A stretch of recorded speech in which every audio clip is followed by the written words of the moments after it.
As somebody who's been diagnosed with autism and ADHD, I've been in special education for almost all my life, or, SPED, as some people call it. I have high functioning autism, so I'm not really like all the other people that would be in that classroom.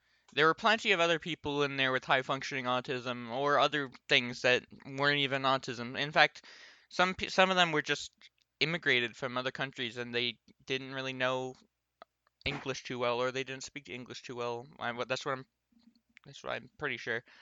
So because I've been in SPED for almost, all my life, I have some funny stories from, you know, just goofy things that some of the people with a bit more low functioning autism or other disabilities did.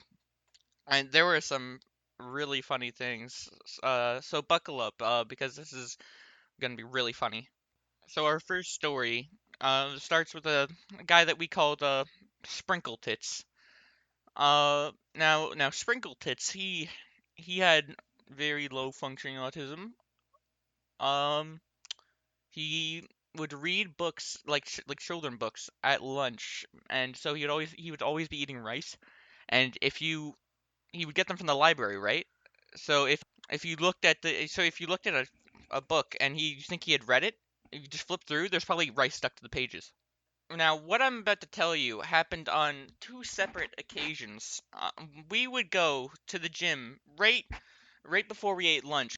This was because we didn't have our own actual gym period. Because, well, I don't even know why we didn't have one. Anyways, so he just decided to strip down naked in the middle of the gym. I kid you not, and start running around naked. And then the EAs or educational assistants had to grab the blue gym mats from the wall and then use it to censor him because he was running around like naked. And they couldn't touch him, obviously, right? So like, that was all they could do, which I find really funny. I still talk about that pretty often. It's pretty funny.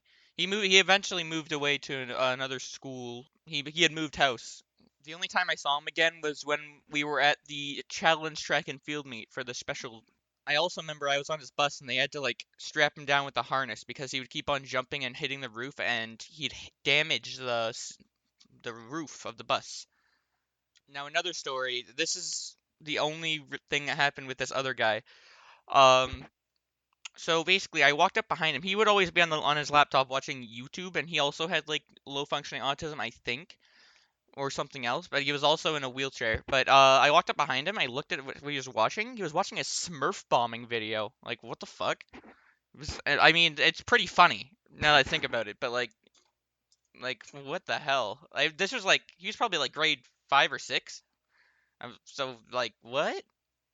Anyways, if you made it this far, thank you so much for watching, and I hope you enjoyed my funny sped stories, and I'll see you hopefully in the next video.